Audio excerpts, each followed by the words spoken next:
बिस्मिल्लाहिर्रहमानिर्रहीम। Dear students, preparatory operation in food processing हम study कर रहे हैं, जिसमें हैंडलिंग एंड ट्रांसपोर्टेशन हमने पढ़ लिया है। नेक्स्ट है क्लीनिंग। रॉ मटेरियल की सरफेस के ऊपर कई कॉन्टेमिनेंट्स होते हैं, ठीक है। माइक्रो ऑर्गेनिजम्स भी मौजूद होते हैं। इसके अलावा सॉइल के पार्टिकल, स्पेशली वो फ्रूट एंड वेजिटेबल जो ज़मीन के नीचे ग्रो करते हैं, ठीक है, लाइक कैरेट्स हो गए, पोटैटोज़ वगैरह हो गए। तो ये इनको साफ़ करने के लिए फिर हमें काफ़ी मेहनत की ज़रूरत पड़ती है, ठीक है, क्योंकि काफ़ी डाइवर्सिफाइड माइक्रोफ्लोरा या मतलब उन फ्रूट्स की निस्बत जो दरख्तों के ऊपर उगते हैं उनकी निस्बत इनके ऊपर बैक्टीरिया और ये जो बाकी माइक्रोफ्लोरा हैं वो बहुत ज़्यादा होते हैं। इसके अलावा जो रॉ मटेरियल है वो उसके साथ स्टोन्स भी होते हैं फील्ड में, ग्रेन जो है उसके साथ ट्विग्स होते हैं, स्टाक्स होते हैं, फोलिएज वगैरह होते हैं, मेटल के पीसेस होते हैं और कई और कॉन्टेमिनेंट्स होते हैं जिनको क्लीन करने की ज़रूरत पड़ती है। और क्लीनिंग इतना इम्पॉर्टेंट हमारा स्टेप है कि अगर हमारा प्रोडक्ट प्रोसेसिंग से पहले उसको प्रॉपरली क्लीन ना किया जाए तो वो एक तो इन्फीरियर क्वालिटी के प्रोडक्ट में उसकी फॉर्मेशन करता है, just like handling and transportation. जैसे मैंने आपको बताया कि आप जो इक्विपमेंट यूज़ कर रहे हैं उसकी भी आपकी कॉस्ट बढ़ जाती है, क्योंकि वो मेंटेनेंस उसकी बार बार उसको चाहिए होती है फिर। तो इस तरीके से अगर क्लीनिंग ऑपरेशन हम प्रॉपर करेंगे, अपनी तरफ से हम उसको क्लीन करके और फिर हम उसको आगे प्रोसेस करेंगे, तो हम काफ़ी सारी इन्वेस्टमेंट से बच सकते हैं। क्लीनिंग दो तरह से हम करते हैं। पहला मेथड है ड्राई क्लीनिंग और दूसरा है wet cleaning. As the name indicate, dry cleaning में वाटर की ज़रूरत नहीं होती और वेट क्लीनिंग में हम वाटर मीडिया यूज़ करते हैं क्लीनिंग पर्पस के लिए।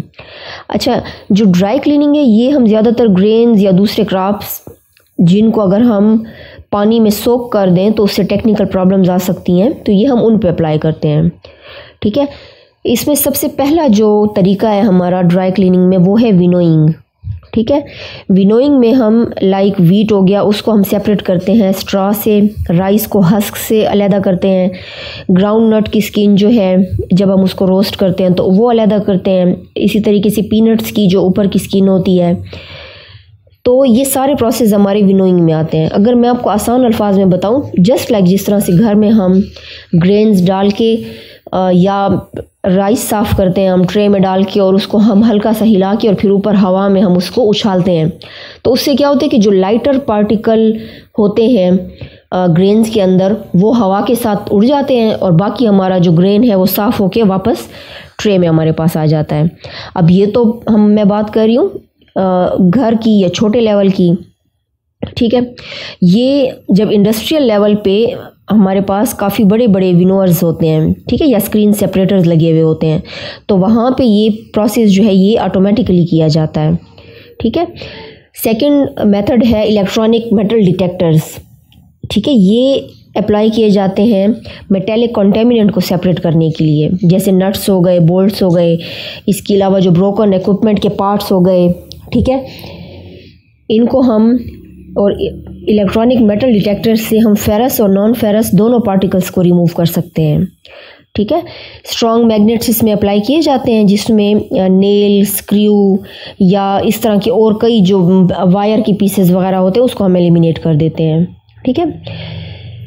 और टेक्निक जो हम ड्राई क्लीनिंग में यूज़ करते हैं वो हमारे पास एब्रेजन एंड ब्रशिंग है, ठीक है। ये स्पेशली हेवीली कॉन्टेमिनेटेड फूड के साथ यूज़ किया जाता है।